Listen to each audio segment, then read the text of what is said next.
काफिर की सजा क्या है, अगर कोई काफिर हो गया तो उसके साथ क्या होना चाहिए इस्लाम के अनुसार, ये भी जरा आपके सुधी दर्शक अच्छी तरह समझ लें जरा इनको, जो मौलाना साहब से और बाकी जो आपके तथाकथित इस्लामिक स्कॉलर बैठे हुए हैं, बता दीजिए, पूछिए जरा। रशीदी जी सुन लीजिए, बताइए रशीदी जी, काफिर और मुशरिक के साथ क्या व्यवहार करना चाहिए। हमारी मान्यताओं के हिसाब से जो आदमी, सुनो, हमारी आस्था के हिसाब से जो आदमी इस्लाम की हालत में दुनिया से नहीं जाएगा वो जहन्नम में जाएगा, उसकी सजा ये है। नहीं इतना सा नहीं है जी, नरक में जाएगा वो। नहीं इतना सा नहीं है। और मुशरिक कहाँ जाएगा, मान्यता है। नहीं मुशरिक कहाँ जाएगा, काफिर कहाँ जाएगा, मुशरिक कहाँ जाएगा, वो अलग है। मुशरिक भी जहन्नम में जाएगा। नहीं अंतर क्यों किया दोनों के पीछे, बताओ ना जरा, साफ बताओ ना, जो कुरान की जो आयत है उसके हिसाब से क्या है। जाएंगे। नहीं इतना सा नहीं है, वो तो जहन्नम अपने आप जाएंगे। कुरान की आयत को आप ज्यादा जानते हो, मैं ज्यादा जानता हूं। इस्लाम के नहीं इस्लाम को मानने वालों को भी कुछ करने के लिए कहा गया ना कि काफिर के साथ क्या व्यवहार करना चाहिए। वो तो जाएगा तो उससे आपको क्या करना। मैं कहना चाहता हूं अगर कोई काफिर है, काफिर आपसे कोई टकरा गया, उसके साथ क्या व्यवहार होना चाहिए इस्लाम के अनुसार। क्या काफिर की सजा मौत है, ऐसा नहीं लिखा हुआ क्या। जो आप कहना चाह रहे हो ना वो है ही नहीं। नहीं मैं कह रहा हूं है तो क्या है, आखिरकार क्या है जो काफिर है, काफिर के साथ इस्लाम क्या ट्रीटमेंट करेगा, ये तो बता दो ना जरा। हाँ नहीं इस्लाम का ट्रीटमेंट नहीं है वो, इस्लाम का ट्रीटमेंट नहीं, वो तो आपके हिसाब से बाय डिफॉल्ट ट्रीटमेंट है। मैं बताता हूँ, ये जो लोग काफिरों के साथ में हत्या का सिलसिला चलाए हुए हैं, जो काफिर हैं उन काफिर को कत्लेआम जो कर रहे हैं, सुन तो लीजिए, काफिर को जो है ना, बताना क्या आप तो जहन्नुम बोल रहे हैं। सुनो बताओ, मैं बता रहा हूं, सुनो, 10 सेकंड चुप रहोगे तो बताऊंगा ना। सुनिए, मोहम्मद साहब ने कहा है कि अगर आपका पड़ोसी भूखा सो जाए वो मुसलमान नहीं हो सकता, चाहे वो पड़ोसी। अरे भाई उसकी बात मत करो यार, बात गैर मुस्लिम ना हो। काफिर की सजा क्या है, काफिर की सजा इस्लाम के अनुसार क्या है, मुद्दे पे ही आ रहा हूं। मुशरिक की सजा क्या है, काफिर की सजा जहन्नम है। मुशरिक में क्या अंतर है।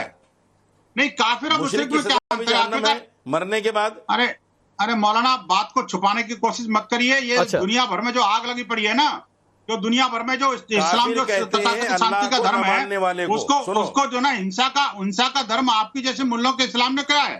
आप देखिए लगातार जिस तरह से इस्लाम के नाम पर, काफिर के नाम पर जिस तरह से जहर बोया जा रहा है इन मदरसों में और मदरसों के बाहर भी जो है ना, ठीक, ये आपकी संस्कृति होगी ये शब्दों की। अब मेरी संस्कृति नहीं है। एक मिनट विनोद बंसल जी, मौलाना ये बदतमीजी करना था तुम्हारी जन्मसिद्ध संस्कृति हो सकती है, फितरत है आपकी। ये जिहादी संस्कृति हो सकती है, ये जिस तरह की भाषा का प्रयोग आप कर रहे हैं। इस्लाम बिल्कुल सीधा साधा है। दे पाएंगे आप। नहीं सर, ये कहता है कि अगर तुम्हारा पड़ोसी भूखा है, रशीदी जी इस्लाम सीधा साधा है, आपकी बात ठीक है, लेकिन ये जो पाठ पढ़ाया जा रहा है सर मदरसों में, ये पाठ सीधा साधा नहीं है। एक बात जान लीजिए मुमताज आलम रिजवी, अगर एक इस्लामिक, रुक जाइए, अगर एक मुसलमान बच्चे के जहन में भर देंगे, एक तो दूसरे धर्म के बच्चे भी जा रहे हैं, उनके जहन में ये भर दीजिए कि भाई जो दूसरे धर्म के बच्चे हैं वो काफिर हैं, वो किस नजर से देखेगा, क्या उसके दिमाग में है। अरे रुक जाइए रशीदी जी प्लीज, रुक जाइए, हो गया। मुमताज आलम रिजवी गलत कर रहे हो ना, क्या ये जहर भरा लेसन नहीं है। नंबर 1 भी पढ़ा है, हमारे बाप दादा ने भी पढ़ा है। अरे रुकिए रशीदी जी, इसीलिए आप बैठकर यहां पर नफरती भाषा का इस्तेमाल करते हैं, क्योंकि आपने यही वाला लेसन पढ़ा है। अरे भरने का क्या मतलब, यही वाला लेसन आप पढ़ कर आए हैं रशीदी जी, पढ़ा है मैंने, मेरे बाप दादा, यही वाला लेसन आप पढ़ कर आए हैं। भरने का क्या मतलब है, इसलिए रुक जाइए, सवाल ही गलत। रुकिए, सवाल गलत नहीं है, चैप्टर गलत है। भर दिया जाता है रशीदी जी, सवाल गलत नहीं, चैप्टर गलत है। सवाल गलत है, नहीं सवाल गलत है। मुमताज आलम रिजवी, ये चैप्टर गलत है कि नहीं है। देखिए ऐसा है, एक मिनट, मैं सबसे पहले ये बात बता दूं, मैंने भी यही पढ़ा है। एक मिनट देखिए, जो लोग मजहब पे चलते हैं, जो लोग अल्लाह को, ईश्वर को, गॉड को, ये सबको मानते हैं, उनके लिए लफ्ज कुफ्र नहीं है, क्योंकि और ना उनकी कोई सजा है, जैसा कि बंसल जी बार बार कह रहे थे। क्योंकि देखिए इस्लाम में ला इकराहा फिद्दीन, इस्लाम में कोई जबर नहीं, नंबर 1। नंबर 2, उसी में आया है कि लकुम दीनकुम वले दीन। ये इसलिए एक मिनट बंसल जी जरा से सुना कीजिए। आप तो मतलब बड़ा मसला ये है कि आप सुनना नहीं चाहते, वो किसी को क्योंकि आप नहीं आता ना। नहीं सुन तो दीजिए। एक मिनट रुकिए विनोद बंसल जी, रुकिए, बोल लीजिए फिर। मुमताज आलम रिजवी, क्या है नहीं है सर, तकरीर वाला कार्यक्रम मैं वही समय थोड़ा कम होता है। मैं एक लाइन पूछ रहा हूं सर, ये जो चैप्टर पढ़ाया जा रहा है ये बच्चों के मन में नफरत भर रहा कि नहीं, नहीं, ये जहर भर रहा नहीं, या फिर मदरसे बनाकर रखे इसीलिए गए कि वहां पर नफरत वाला लेसन दे दिया जाए? मेरे ख्याल से उस पे कमेटी हो, कमेटी जाके जांच करे, जांच करने के बाद देखे, उससे बातचीत करे। आप कमेटी, मैं यहाँ पर आपसे पूछ रहा हूँ, आप कमेटी को लेकर बीच में चले आए। एक मिनट, मैं क्या कह रहा हूँ, दूसरी चीज आप कह रहे हैं ना कि हिंदू बच्चे, अगर उनको गलत समझना होता तो हिंदू बच्चों को बुलाते क्यों? के लिए, बच्चों के कल्याण के लिए लगी हुई देश की एक संवैधानिक संस्था है, राष्ट्रीय स्तर पर उसके चेयरमैन ने इसकी फाइंडिंग की है। अच्छा रुकिए, मैं जा रहा हूँ फैज खान के पास। फैज खान, साजिद रशीदी ने गोलमोल बातें की, आज मुमताज आलम रिजवी गोलमोल बातें कर रहे हैं। मैं जवाद के पास देखूंगा उनके पास स्टैंड क्या है, लेकिन नहीं, गोलमोली बातें कर रहे हैं, गोलमोली बातें कर रहे हैं। फैज खान, कुफ्र और मशरिक के परिभाषा पर मैं नहीं जाना चाहता हूं, लेकिन मुशरिक आप बता दीजिए, आप कह दीजिए कि काफिर है, कह रहे हैं कि इसमें नफरत कहां से है? ये तो वीरेंद्र कुमार इसका नाम है। रब्बी इश्रह ली सदरी व यस्सिर ली अमरी वहलुल उक़दतन मिन लिसानी यफ़क़हू क़ौली।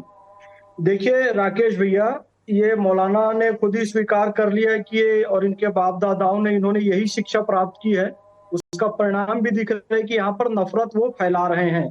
किसी हमारे सनातनी भाई को, जिस बहुसंख्यक देश में हम रहते हैं, उनको काफिर कह देना, उनको मुशरिक कह देना, उनको वाजिबुल कत्ल कह देना, या वो लोग नरकगामी हैं, नरक में जाएंगे, ऐसा कह देना बिल्कुल गलत है। और मैं फिर कह रहा हूं, इन कट्टरपंथी लोगों को मदरसों से हटाया जाए, ऐसे शिक्षकों को मदरसे से हटाया जाए, और जो लोग ऐसे सिलेबस बनाते हैं उन लोगों को मदरसे से हटाया जाए, और ये सब हमारे हाथ में दिया जाए ताकि हम सही चीज बच्चों तक पहुंचा सके। अब ये कह रहे हैं कि इनकी ये शिक्षा है कि काफिर को जहन्नम में जलाया जाएगा, लेकिन जहन्नम की आग किससे दहकाई जाएगी? ऐसे मौलानाओं को जलाकर जो कि लोगों को गुमराह करते हैं, इनको जलाकर जन्नत की आग को जलाया जाएगा। ये भी इस्लाम कहता है, क्योंकि ये लोग गुमराह करते हैं। यही वो लोग हैं मदरसे में शिक्षा प्राप्त कर रहे हैं और ये कहते हैं कि हम भारत माता की जय नहीं बोलेंगे। ये कहते ही साफ, इनकी 4 बीवियों के साथ इनका निकाह टूट गया कि भारत माता की जय नहीं कहेंगे, कहा, लेकिन जय तो कह दिया ना। इनका निकाह टूट गया, इनको 4 बीवियों को अब तलाक हो चुकी है, फिर से किसी से हलाला कराकर इनको फिर से अपनी बीवियों से शादी करना होगा, तब इस्लामी नुक्ते नजरिए से जायज होगा। क्या ये काम करेंगे? नहीं करेंगे तो फिर ये भी इस्लाम से खारिज हो गए। मैं ये कहना चाहता हूं, अब एक मिनट फैज खान, जो आपने बात कही है, मैं जवाद को बीच में ला रहा हूं। रुकिए सर, रुकिए। अरे आलम रिजवी साहब रुक जाइए, रुकिए।